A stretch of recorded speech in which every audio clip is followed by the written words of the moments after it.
Bienvenidos al video de hoy. El día de hoy, en el video de hoy, vamos a hablar de uno de mis temas favoritos, el Perú de los años 20. El Perú que recibió el centenario de la independencia. Vamos a hablar el día de hoy sobre cómo fue el recibimiento del centenario de la independencia del Perú, ¿no? Y también vamos a hablar, por supuesto, de los años 20 en general, ¿no? El oncenio de Leguía, cómo llega al poder Augusto B. Leguía, cuál fue el contexto en el cual se recibió el centenario de la independencia del Perú, ¿no? Es un tema muy interesante que en este video vamos a tocar. Aprovechando que ya casi estamos por el mes de, ya falta poco casi para llegar a julio, ¿no? Al mes de julio. Todos sabemos que el 28 de julio ya van a ser fiestas patrias. Y el año pasado, pues el Perú cumplió su bicentenario, ¿no? 200 años de independencia. Pero el bicentenario para mí es una época fría, una época triste, porque los 200 años de la independencia del Perú no se celebraron como en el centenario. En el centenario, vamos a decir así, hubieron más cosas positivas. Es cierto, ya el gobierno, sí, algunas cosas del gobierno que pasaron de esa época, obviamente, como el oncenio, ¿no? Que fue una etapa donde hubo mucha corrupción, debido a que Leguía metía en los cargos pues a sus allegados, a sus partidarios, y eso generó mucha corrupción en el gobierno del oncenio, pero de allí hubo más celebraciones relevantes. Hubieron obras que se realizaron, ya hubieron obras que se realizaron. eh, En cuanto a las celebraciones, el centenario se lo lleva de encuentro al bicentenario, ¿eh? O sea, ustedes comparan lo que fue el centenario de la independencia del Perú y el centenario, vamos a decirlo así, el centenario de la independencia del Perú fue una fiesta. Se supo celebrar el centenario de la independencia, porque pues 100 años no se cumplen así como así, ¿no? Eran 100 años, no era un día cualquiera. Y también la generación que vamos a tener en esta etapa, no en esta época, es la generación del centenario, la generación que vamos a tener a grandes figuras como por ejemplo Jorge Basadre, Ciro Alegría, José María Arguedas, Luis Alberto Sánchez, Raúl Porras Barrenechea, la generación que más ha aportado al Perú en el plano intelectual. Fue la generación del centenario, quizás una de las mejores generaciones que ha tenido este país en su historia, ¿no? La generación del centenario.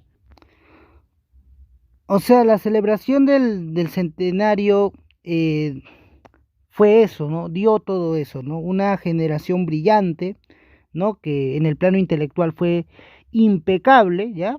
Y también las obras que se realizaron. Vamos a decirle que el gobierno de la época, ¿no? Que fue en este caso Leguía, el gobierno de Leguía, supo recibir bien el centenario. Pero al mismo tiempo, así como en los años 20 tuvimos que celebrar nuestro centenario, también fue la época de pérdidas territoriales.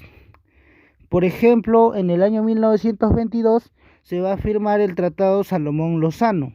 Ese tratado se firma con Colombia. Y también estaba pendiente, por supuesto, el tema de Tacna y Arica, que todavía para esa época no se lograba solucionar. Entonces va a ser una etapa bastante complicada también en el plano internacional y en el plano territorial también va a ser muy complicado. Se va a perder territorio con Colombia mediante el Tratado Salomón Lozano, algo por lo que se le critica ampliamente a Augusto B. Leguía, y también vamos a tener el, los problemas con Chile, ¿no? Por el tema de la cuestión de Tacna y Arica. Tenemos también, por supuesto, un incidente en el año 1920 que fue la guerra de Don Ladislao.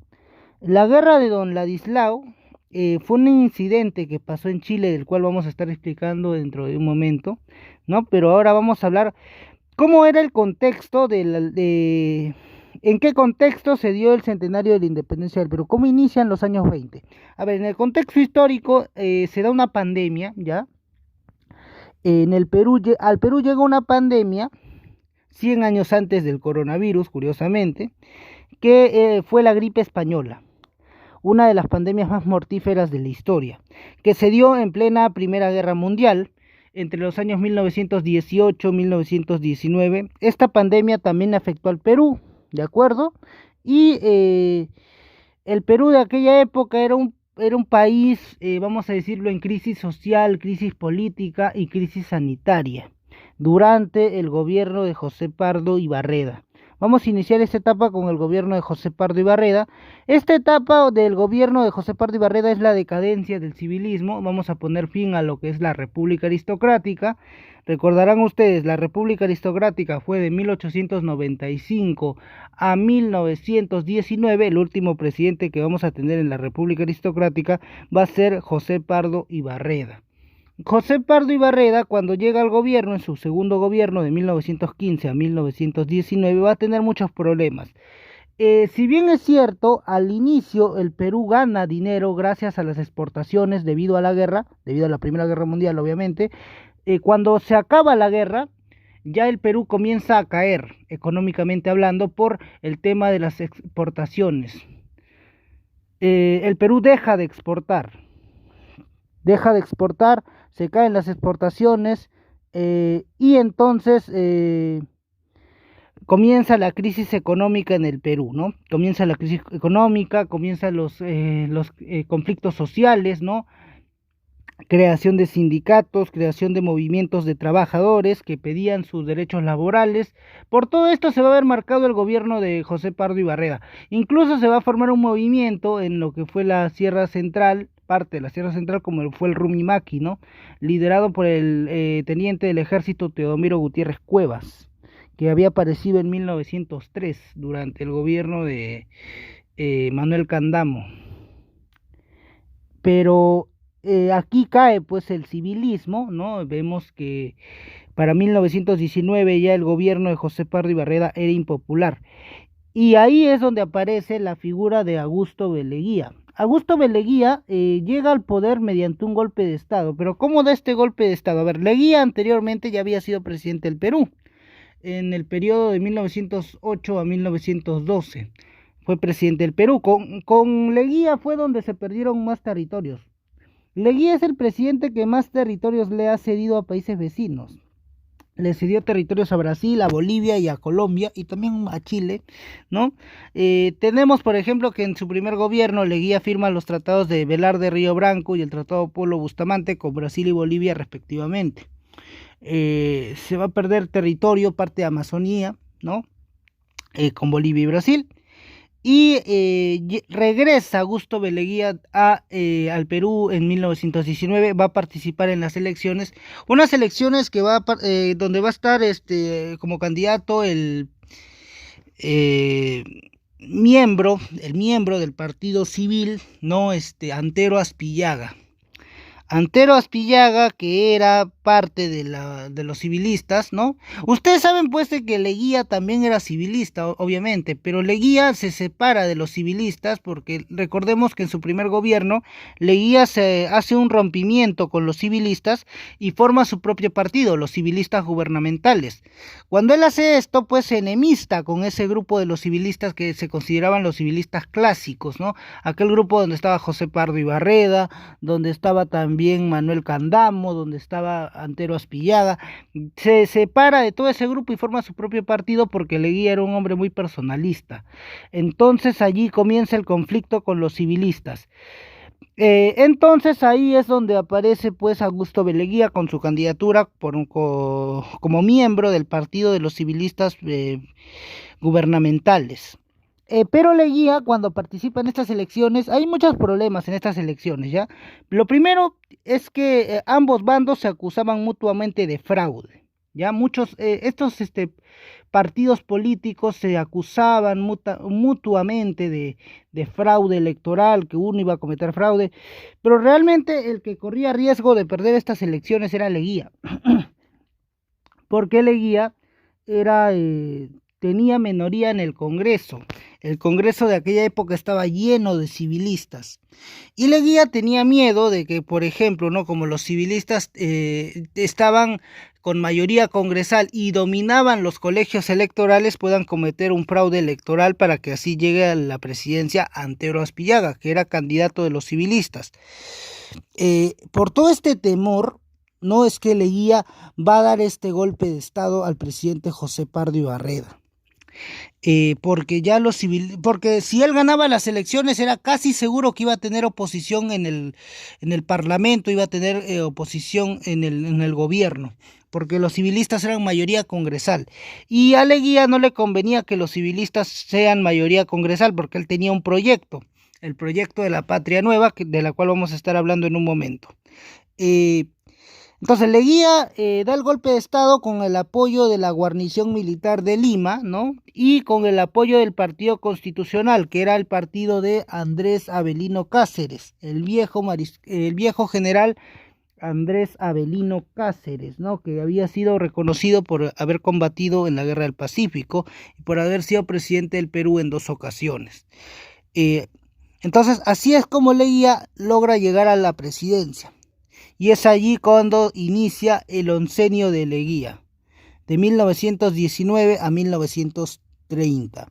Estos 11 años se van a ver caracterizados por la época del autoritarismo y el personalismo del gobierno. El gobierno de Augusto B. Leguía va a ser un gobierno autoritario, va a ser un gobierno dictatorial, a tal punto que se va a censurar a la prensa en muchas ocasiones, ya que aunque Leguía trataba de ser lo más apegado a la Constitución de forma posible, le fue imposible al final y terminó pues encarcelando a sus opositores o hasta incluso fusilándolos. Leguía se convirtió en un personaje completamente autoritario y personalista. Él expulsaba a sus opositores, los mandaba a la isla San Lorenzo, hasta incluso los fusilaba. Por eso se va a ver manchado también el centenario de la independencia del Perú, porque Leguía utilizó el centenario de la independencia del Perú con fines propagandísticos, con fines políticos, para ganar más adeptos, más partidarios. Para eso también se vio utilizado el centenario de la independencia del Perú. Leguía supo utilizar todas estas celebraciones para poder subir su popularidad, o sea, lo utilizó con fines propagandísticos y con fines políticos también. Y por todo esto se va a ver manchado pues el centenario de la independencia del Perú, también por el autoritarismo y el personalismo del gobierno, una época de muchos exiliados, ¿no? Vamos a ver que va a haber muchos exiliados porque Leguía era un tipo sumamente autoritario. Y aquí va a ser donde se va a dar una nueva constitución. Recordarán ustedes de que hasta antes de 1920 teníamos una constitución, que era la constitución de 1860. La constitución de 1860, muchachos, es la constitución más larga de la historia del Perú republicano.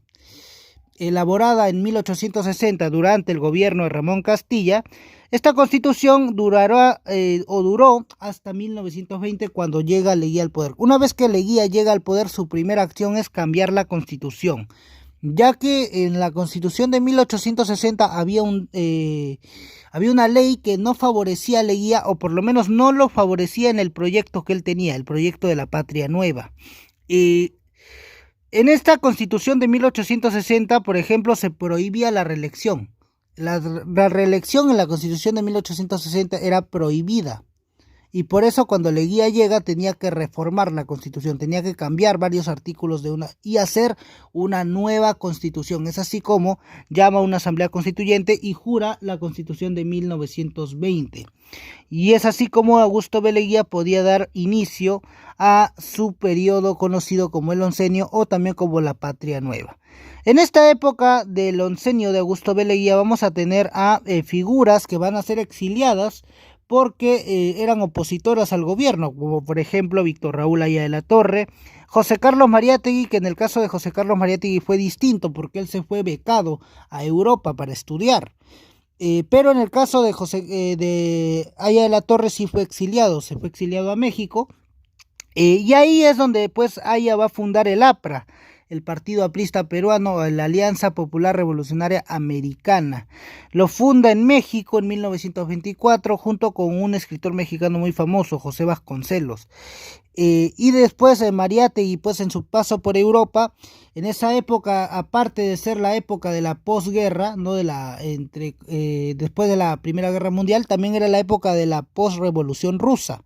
Y por eso es que cuando Mariátegui va a Europa, él ve todo esto, ¿no? Él ve todo esto de la revolución rusa, del marxismo, del leninismo, y viene ya con esas ideas al Perú, con esas ideas del marxismo, del leninismo, e incluso por su paso por Italia conoció a un líder comunista italiano, Gramsci, y con él va a tener algunos encuentros, ¿no? Y después va a regresar al Perú y va a fundar lo que es el Partido Socialista Peruano en 1928. Otro exiliado conocido va a ser el periodista César Falcón, que también escribía contra el gobierno de Augusto Beleguía. Y otro también exiliado va a ser el coronel Óscar Benavides, que antes ya había sido presidente del Perú durante el periodo de 1914-1915. Recordemos que él es el que derroca a Guillermo Billinghurst en el año 1914, cuando Billinghurst había amenazado con cerrar el Congreso. Otros exiliados, por ejemplo, fueron Víctor Andrés Belaúnde también. Fueron otro de los exiliados durante esta etapa. Y es que sí, a pesar de que Augusto Beleguía trató de apegarse lo más posible que podía a la Constitución y a las leyes, al final tuvo que convertirse en un gobierno con mucho autoritarismo, y es por eso que varios de los opositores de Augusto Beleguía al final terminaron exiliados, otros terminaron presos en la isla San Lorenzo, o hasta otros incluso fueron fusilados. Incluso hay un incidente de un incendio en el diario El Comercio y La Prensa, donde un grupo de una turba, ¿no?, de personas entran al comercio y lo incendian. Obviamente este grupo estaba siendo guiados por partidarios de los leguistas, ¿no? Entonces, allí hay varios acontecimientos que se dan durante este periodo. Pero el oncenio también se va a caracterizar porque va a haber lo que es el centenario de la independencia del Perú. Y para esto Leguía va a tener un proyecto en mente. O sea, él ya tenía el proyecto para lo que iba a ser las celebraciones para el centenario de la independencia del Perú. Cuando inicia el centenario de la independencia del Perú, varios diarios de la ciudad de Lima, como La Prensa o El Comercio, comenzaban a publicar artículos que conmemoraban y celebraban y recordaban el acontecimiento histórico, ¿no? Ese día cuando el general José de San Martín proclamó la independencia del Perú, 28 de julio de 1821. Y es por eso que varios diarios de la ciudad, como El Comercio, La Prensa, van a hacer editoriales especiales por el centenario de la independencia del Perú, como este que están viendo aquí, ¿no? Este es una editorial del diario El Comercio de aquella época, 1921. Fue la época de celebración. El gobierno de Leguía se va a ver caracterizado por esto, por las celebraciones que se van a dar durante el centenario de la independencia del Perú. Coincide curiosamente, ¿no? Y va a ser la época también donde se van a hacer muchas obras públicas que van a conmemorar a al centenario. Van a haber varios obsequios, de hecho, de varios países que le van a obsequiar diferentes cosas al Perú durante esta etapa de celebraciones, ¿no? Entre 1921 y 1924 van a darse muchas celebraciones. Por esto también se vio caracterizado el gobierno de Augusto Beleguía.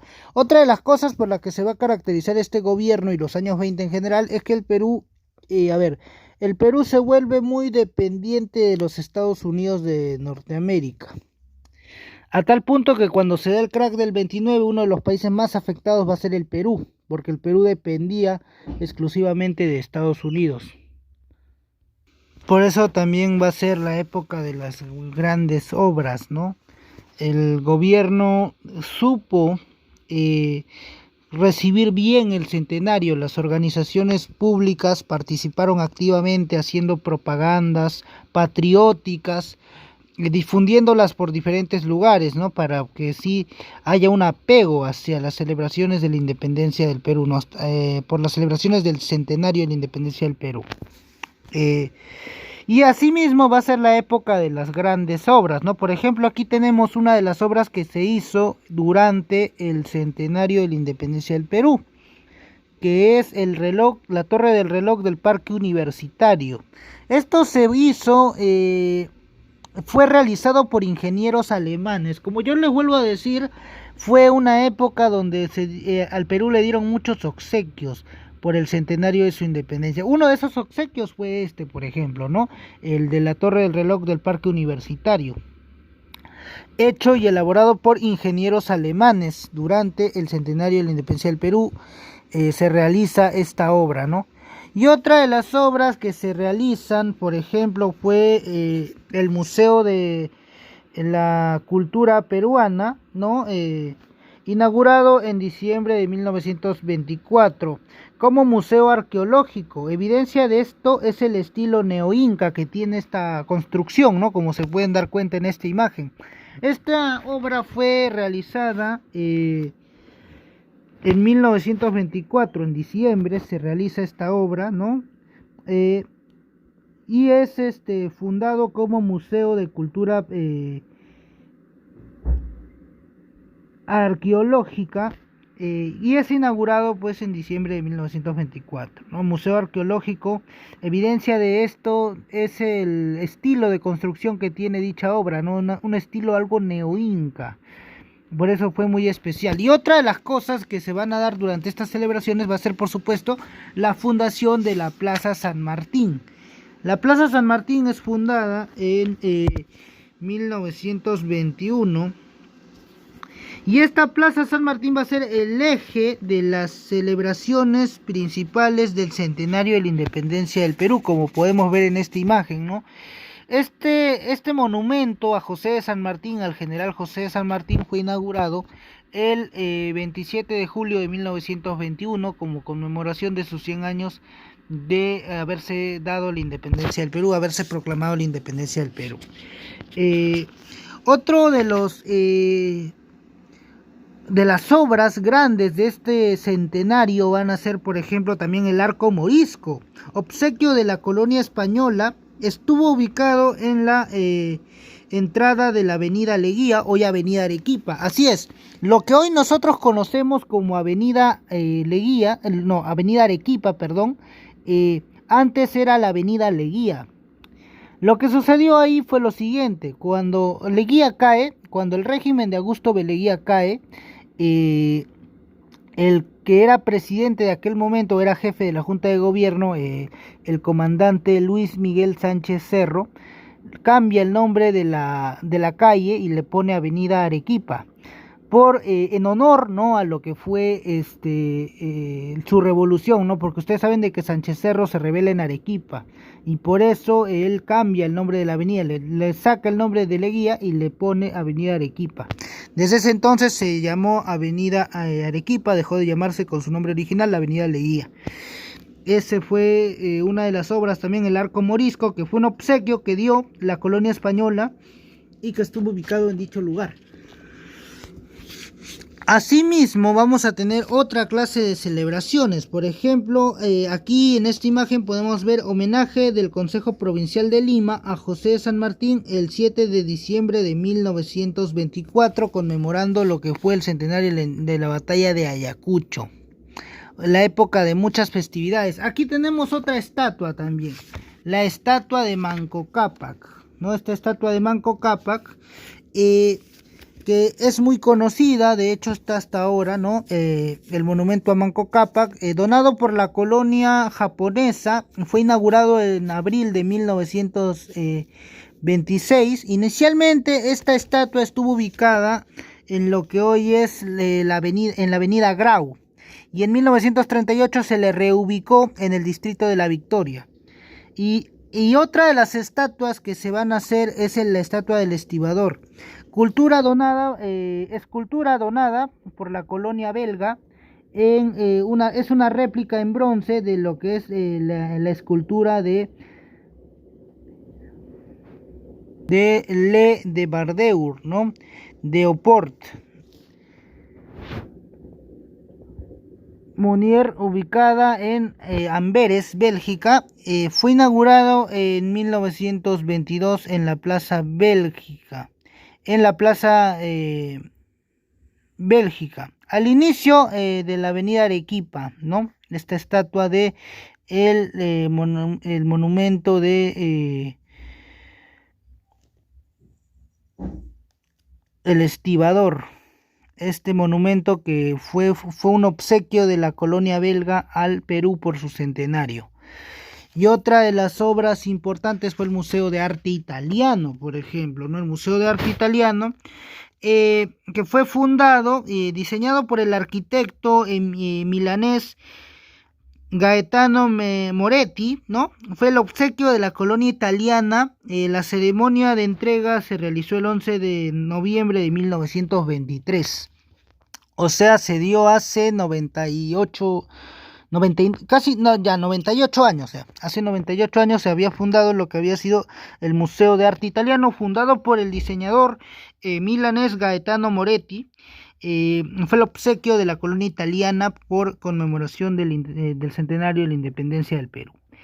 Otra de las obras que se van a hacer durante esta etapa, ¿no? Ya para acabar con lo que fueron las obras importantes, las obras relevantes, fue la Fuente de las Tres Razas, ¿no?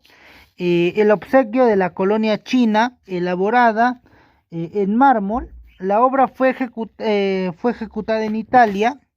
La ceremonia de inauguración fue en julio de 1924.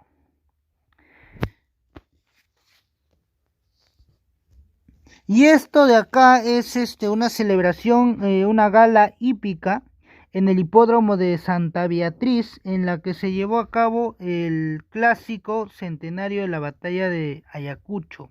No, esto se dio el 14 de diciembre de 1924. Eran días festivos, días de alegría en aquel tiempo en la ciudad de Lima. Augusto B. Leguía, una de las cosas que va a caracterizar a Leguía también, aparte de lo que fue eh, su, su personalismo y todo eso, fue que Leguía de alguna manera quería en su proyecto de la Patria Nueva, ¿no? Obviamente, quería embellecer la ciudad de Lima. Porque en aquel tiempo el centralismo era más grande, no es como ahora, ¿no? Bueno, ahora también hay, pero no es tanto. Antes sí había demasiados. Y Leguía lo que quería era, pues, lo que Leguía quería era embellecer la ciudad de Lima. ¿Para qué? Para atraer inversionistas extranjeros y que inviertan en el Perú. Para de esa manera hacer que el Perú gane, ¿no? Para que tenga ganancias. Por eso muchos de sus objetivos en estas celebraciones era eso, atraer a los inversionistas de empresas internacionales para que inviertan en el Perú. Y por eso uno de sus objetivos al llegar al gobierno fue embellecer la ciudad de Lima para atraer a los inversionistas extranjeros y que inviertan su dinero en el Perú. Otra de las cosas que se van a hacer en el centenario de la independencia del Perú es que se le va a reconocer el mérito al ya veterano general, ya anciano de casi 88 años, Andrés Avelino Cáceres. Se le va a reconocer el haber participado activamente en la Guerra del Pacífico y el haber sido el líder de la resistencia durante la campaña de la Breña. Augusto B. Leguía le entrega a Andrés Avelino Cáceres el bastón de Gran Mariscal del Perú en el año 1921. Aquí podemos ver en la imagen el momento en el que Augusto B. Leguía le está entregando el bastón de mariscal a Andrés Avelino Cáceres, un Andrés Avelino Cáceres ya anciano, pero que aún así pudo asistir a las conmemoraciones del centenario de la independencia del Perú. Esta imagen es de 1921, cuando se está dando inicio a las celebraciones de la independencia del Perú. ¿No? Aquí vemos una foto del veterano mariscal, ¿no? Con el bastón de mariscal, Andrés Avelino Cáceres. Hay un incidente curioso que pasa, de hecho, en esta época. El Palacio de Gobierno se incendia. Faltando pocos días para el centenario, el Palacio de Gobierno sufre un incendio y queda totalmente arruinado, ¿no? Esto ocurre el 3 de julio de 1921. El Palacio de Gobierno se incendia. Hay todo un alboroto porque ya justamente era para faltaban pocas semanas ya para la celebración del centenario y justo se malogra todo por el incendio del Palacio de Gobierno, ¿no? Y eso fue algo que afectó duramente al gobierno de Augusto Beleguía. Y aquí en 1923 va a morir Andrés Avelino Cáceres. Aquí vemos un editorial del diario La Crónica, duelo nacional por el fallecimiento de Andrés Avelino Cáceres. No, y aquí vemos el funeral del, vamos a decirlo así, héroe de la campaña de la Breña y la resistencia durante la Guerra del Pacífico. Andrés Avelino Cáceres murió a la edad de 90 años, llegó a una edad muy longeva, Andrés Avelino Cáceres, a tal punto que logró celebrar de alguna manera el centenario de la independencia del Perú. Y aquí vemos el aporte que da el centenario de la independencia del Perú, la generación del centenario. Sin lugar a dudas, esta generación del centenario le ha dejado la vara muy alta a la generación actual, que es la generación del bicentenario. En el plano intelectual, la generación del centenario le dejó, pues, como dije anteriormente, le dejó la vara muy alta a esta actual generación del bicentenario, ¿no? Por ejemplo, en esta generación del centenario vamos a tener figuras intelectuales de primer nivel, como por ejemplo Ciro Alegría, Jorge Basadre, José María Arguedas, Raúl Porras Barrenechea o Luis Alberto Sánchez, ¿no? Estos personajes que después van a destacar mucho en lo que va a ser la historia peruana contemporánea. Por ejemplo, Jorge Basadre, uno de los historiadores más importantes de lo que es el Perú republicano. Jorge Basadre, y también por supuesto José María Arguedas en la literatura, por ejemplo Ciro Alegría y todos ellos, ¿no? Han destacado mucho en lo que fue el Perú de aquellos años, ¿no? Y era una generación joven, por ejemplo Jorge Basadre, 21 años, y otras figuras que van a surgir en esta brillante generación que va a tener el centenario, el Perú de ese año, ¿no? O sea, la generación del Perú del centenario le va a aportar con una generación muy intelectual al país, ¿no? Y pues tenemos a estas figuras políticas, ¿no? La generación del centenario es aquella generación que ha nacido entre los años 1900 y 1909. Estos son los llamados generación del centenario, ¿no? Jorge Basadre, Raúl Porras Barrenechea, Luis Alberto Sánchez, Ciro Alegría y José María Arguedas. Y esa fue pues la generación que brilló, ¿no? Que brilló años después, y es algo pues de la cual la generación actual, que es la generación del bicentenario, no tiene, ¿no? La generación actual es una generación triste, una generación fría, que hasta ahora pues no ha aportado nada al Perú como país, no han sabido aportar. De hecho, el bicentenario en general es una época fría y triste, ¿no? El bicentenario en general es una época triste, ¿no? Es prácticamente un año más. No han habido celebraciones resaltantes o relevantes como lo fue el centenario. Por eso yo creo que el centenario de alguna manera fue mejor. Se llevó de encuentro a esta generación que prácticamente ha pasado desapercibida en lo que es lo intelectual y en todo eso, ¿no? Y también en el plano de las obras y las celebraciones, la generación del bicentenario queda muy reducida, ¿no? Cuando debió haber sido todo lo contrario, ¿no? La generación del bicentenario debió haber superado a la del centenario y las celebraciones del bicentenario debieron haber sido mejor, pero en realidad no fue así, ¿no? Prácticamente el bicentenario está pasando como un año más, como un año sin importancia. Y eso es algo triste, no es lamentable, ¿no? Que haya habido tal, tal modo de decadencia que ha tenido el Perú en estos últimos años, ¿no? Y que se reciba de esa forma tan fría la celebración de 200 años de independencia es algo muy triste y lamentable. Bueno, aquí tenemos otras celebraciones, ¿no? Otras imágenes de personas celebrando lo que fue el centenario de la independencia del Perú. Aquí, por ejemplo, vemos homenaje a la memoria del libertador, bueno, Simón Bolívar, frente al monumento de celebraciones por el centenario de la batalla de Ayacucho. Esto se realizó el 11 de diciembre de 1924 en la Plaza Bolívar. Otra de las celebraciones que se van a dar es el presidente Augusto B. Leguía. No, aquí vemos una imagen del presidente Augusto B. Leguía con sus ministros e invitados a un baile especial ofrecidos por la Municipalidad de Lima en su local de del Palacio de la Exposición el 14 de diciembre de 1924 por ocasión y en ocasión de las celebraciones por el centenario de la batalla de Ayacucho, ¿no? Con el cual el Perú había logrado su independencia. Y aquí vemos una imagen de la ciudad de Lima y el palacio de lo que es el Congreso, el Palacio de Gobierno, con luces, ¿no? Luces alumbrándose todo. Aquí podemos ver. Esto es una imagen que se da porque se quería dar una buena imagen al recibimiento del centenario.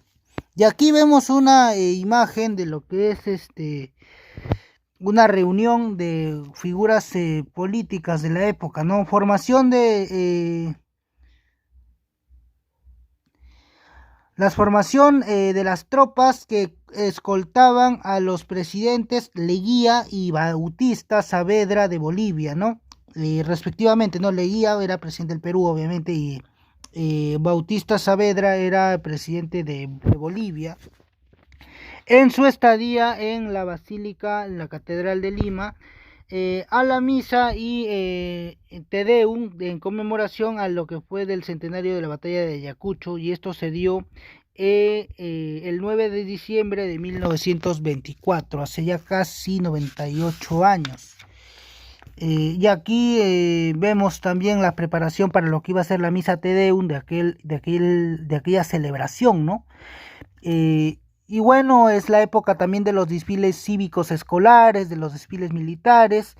Aquí vemos una imagen de una escuela de mujeres que están desfilando por el centenario de la independencia del Perú, ¿no? Aquí vemos que están con su bandera, están con su uniforme de gala para la ocasión. Fue la época donde los colegios desfilaron, hubieron desfiles militares a gran escala. Se supo recibir bien, en conclusión, la independencia del Perú. Eso es algo innegable, ¿no? El gobierno se esforzó lo más que pudo para poder darle un buen recibimiento al centenario. Acá vemos otra imagen, ¿no? Del presidente Augusto B. Leguía. Otro desfile, ¿no? Desfile esta vez ya de militar en lo que fue la plaza, el desfile militar en el hipódromo de Santa Beatriz con ocasión del centenario de la batalla de Ayacucho que se dio el 16 de diciembre de 1924.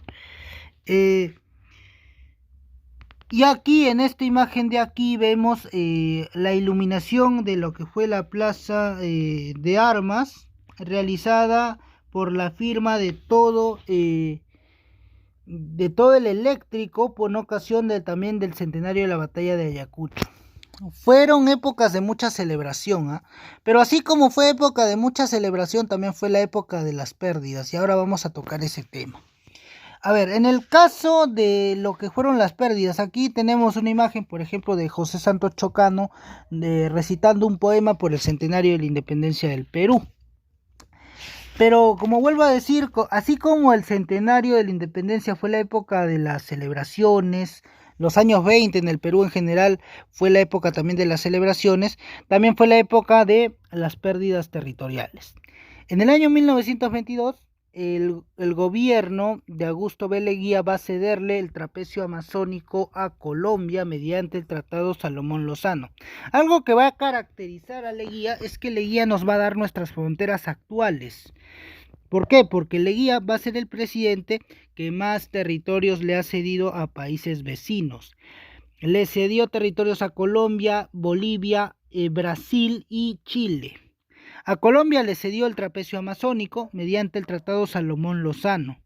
Y a Brasil pues también le cedió parte de la Amazonía en el Tratado Velar de Río Branco, y en el Tratado Polo Bustamante le cede territorio a Bolivia. Fueron la época de los cambios y cesiones territoriales en el Perú, ¿no? Esa fue la época de todo, esa época la época de las cesiones territoriales en el Perú, donde se estaban definiendo ya de una vez los límites territoriales que iba a tener el Perú. Y por supuesto estaba todavía la cuestión de Tacna y Arica. Esto se va a solucionar en 1929. Anteriormente, antes de la llegada de Leguía, ya se estaba negociando ya. En 1898, por ejemplo, hubo una negociación, ¿no? Una reunión entre Guillermo Billinghurst y el Tratado Billinghurst-La Torre, ¿no? Que fue una reunión entre Guillermo Billinghurst y los ministros chilenos para poder negociar cómo se iba a realizar el plebiscito por las provincias de Tacna y Arica. Eso había quedado pendiente por el Tratado de Ancón, que en el Tratado de Ancón se especificaba de que después de 10 años las provincias de Tacna y Arica debían ser sometidas al plebiscito para saber cuál iba a ser su destino final. Pero ese plebiscito nunca se realizó, ya de acuerdo, nunca llegó a realizarse, hubo muchas trabas, ambos gobiernos no se ponían de acuerdo, el gobierno chileno siempre ponía alguna excusa para evitar que se realice el plebiscito, y eso llevó a que nunca se realice el plebiscito. Y entonces Augusto B. Leguía va a acudir a Estados Unidos para que pueda realizarse el plebiscito, ¿no? En 1925, mediante la intervención de Estados Unidos, se va a devolver lo que fue Tarata. Tarata era una parte de la provincia de Tacna y va a ser devuelta al Perú en 1925, porque Chile estaba ocupando dicho lugar que no estaba en el Tratado de Ancón, así que tenían que devolverle inmediatamente. Así que Tarata también regresa al Perú antes que Tacna. Después, en 1926, se suponía que se debía hacer un plebiscito, ¿no? Ya se estaban haciendo las preparaciones para el plebiscito de Tacna y Arica. El que va a ser el encargado de la realización del plebiscito va a ser el general John Pershing, este general estadounidense veterano de la Primera Guerra Mundial que fue muy condecorado. No, John Pershing. De hecho, Augusto B. Leguía, una de las cosas que caracterizaron a Leguía fue que él era un personaje que admiraba mucho a Estados Unidos. Era muy admirador de los Estados Unidos, a tal punto de que 2 de sus avenidas van a llevar nombres de personajes estadounidenses. Por ejemplo, tenemos la avenida Pershing y la avenida Wilson, por Woodrow Wilson, el presidente de los Estados Unidos. Y la avenida Pershing por el general John Pershing, que él va a tener una actividad política dentro del Perú por la cuestión del plebiscito de Tacna y Arica. Pero al final Pershing no va a aceptar los términos que va a poner Chile, va a haber un problema ahí, Pershing se va a quejar porque dice de que no lo dejan trabajar tranquilo, él ve que hostigan a los peruanos, hay expulsiones en ese tiempo, y entonces todo esto va a complicar las cosas, al final el plebiscito se va a quedar en nada. Hasta que se va a dar el Tratado de Lima de 1929. Durante la etapa final del oncenio de Augusto B. Leguía se va a dar el Tratado de Lima en 1929. ¿No? Y Tacna va a regresar al Perú el 28 de agosto de 1929, una época histórica y una fecha histórica en la ciudad de Tacna. Y es ahí donde se va a dar el famoso paseo de la bandera, ¿no? Por la ciudad de Tacna, que es una tradición desde esa época, ¿no? Pero ya después de esta firma de tratado, ¿no? Se pierde Arica. Aquí se pierde Arica porque al final se van a repartir los territorios entre Tacna para el Perú y Arica para Chile. Así se va a quedar todo, ahí se cierra todo ya el problema que teníamos con Chile. Como vuelvo a repetir, los años 20 también fueron épocas de mucho conflicto, mucha inestabilidad internacional por parte de las pérdidas territoriales y los problemas que teníamos con Chile. A tal punto de que hubo un incidente en 1920 con la famosa guerra de Don Ladislao. La guerra de Don Ladislao prácticamente fue un engaño que sufrió la población chilena de aquella época, cuando el ministro de guerra, Ladislao en este caso, hizo creerle al pueblo chileno que habían entrado en guerra con el Perú. Porque Ladislao decía de que Perú y Bolivia iban a lanzar una ofensiva a gran escala para recuperar sus territorios que habían perdido en la guerra del Pacífico. Entonces se movilizó a todo el ejército chileno fue hacia el norte para proteger la frontera ante una amenaza de una invasión militar peruana por la zona del norte. Por ejemplo, los veteranos de la Guerra del Pacífico, los ancianos veteranos de la Guerra del Pacífico fueron a la Plaza de la Moneda, al Palacio de la Moneda, se presentaron ahí, hubieron grandes movilizaciones de jóvenes que estaban entusiasmados por participar en la guerra, pero al final todo eso de la guerra de Don Ladislao fue una farsa, no hubo tal declaratoria de guerra, lo que estaba buscando el gobierno era llamar la atención por breves momentos de la población, y parece que lo lograron, y en eso quedó, no hubo un incidente ahí, la famosa guerra de Don Ladislao. Eh, y después ya, ahora sí, entrando el fin del oncenio de Augusto B. Leguía, vamos a ver que se va a dar el crack del 29. Y aquí es donde Augusto B. Leguía cae. Aquí cae el oncenio de Augusto B. Leguía.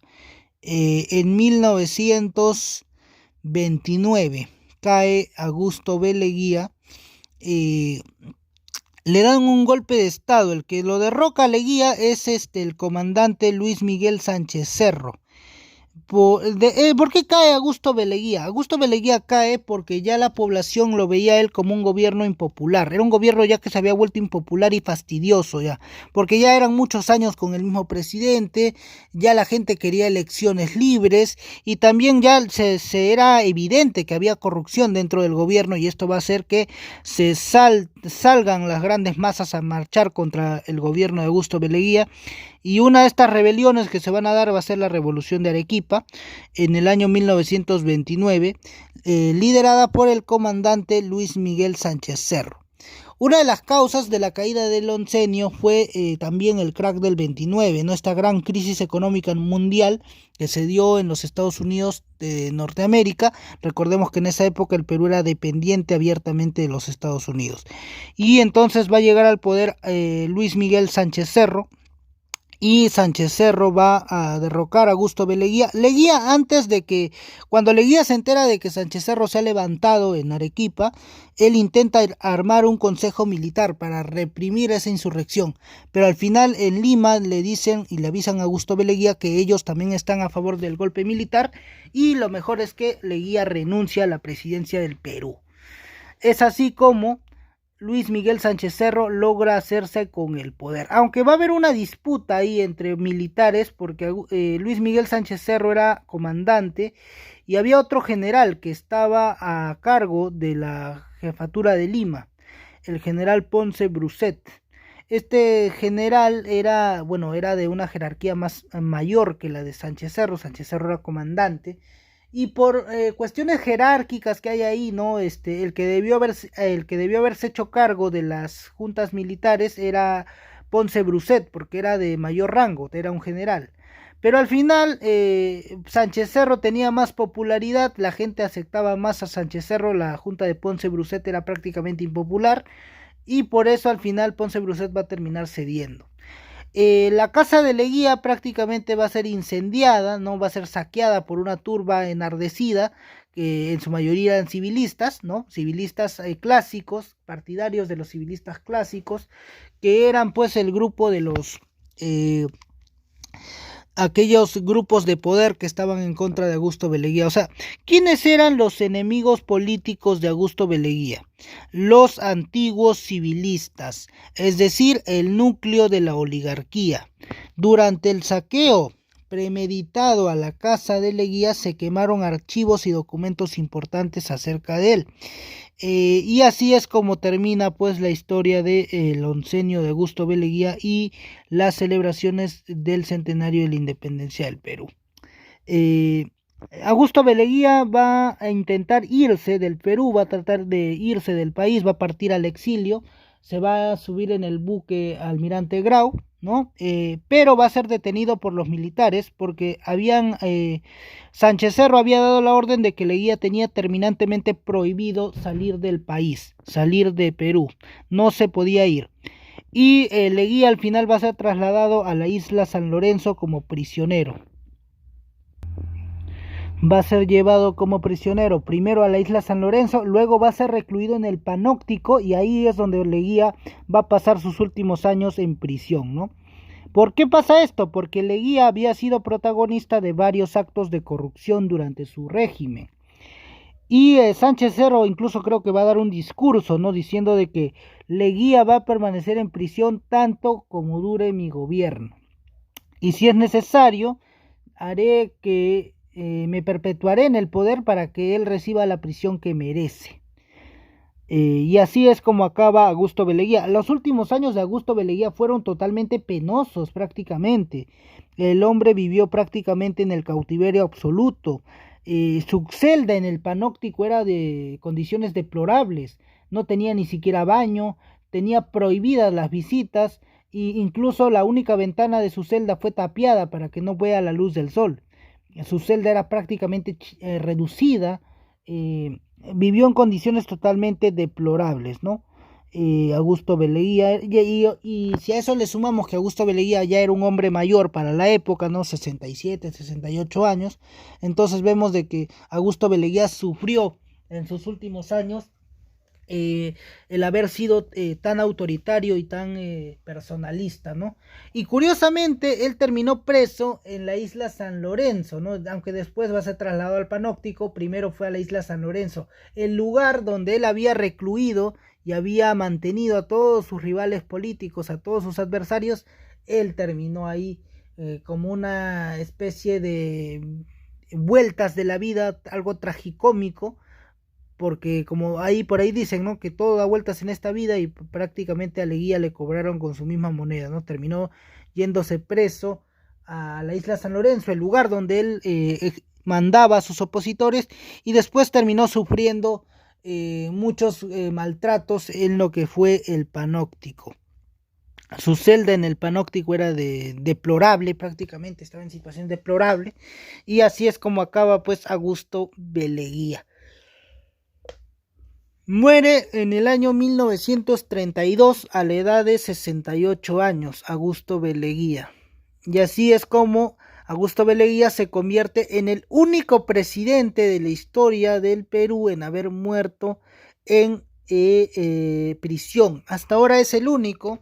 Ya sabemos quién va a ser el siguiente, no vamos a dar nombres, pero yo creo que ya todos ustedes saben quién va a ser el siguiente presidente en morir en prisión. ¿Qué conclusión podemos sacar del oncenio de Leguía y de los años 20 y de la generación del centenario de la independencia del Perú? Bueno, podemos sacar varias cosas. En realidad que, bueno, Leguía supo aprovechar bastante bien lo que fue las celebraciones, ¿no? Porque los usó con fines políticos, con fines con fines para ganar popularidad, ¿no? Con fines de populismo, de tener más partidarios. Para eso utilizó las celebraciones Augusto Beleguía. También podemos decir de que la celebración del centenario de la independencia del Perú fue abiertamente, de lejos, mejor que que el triste bicentenario que estamos viviendo ahora, ¿no?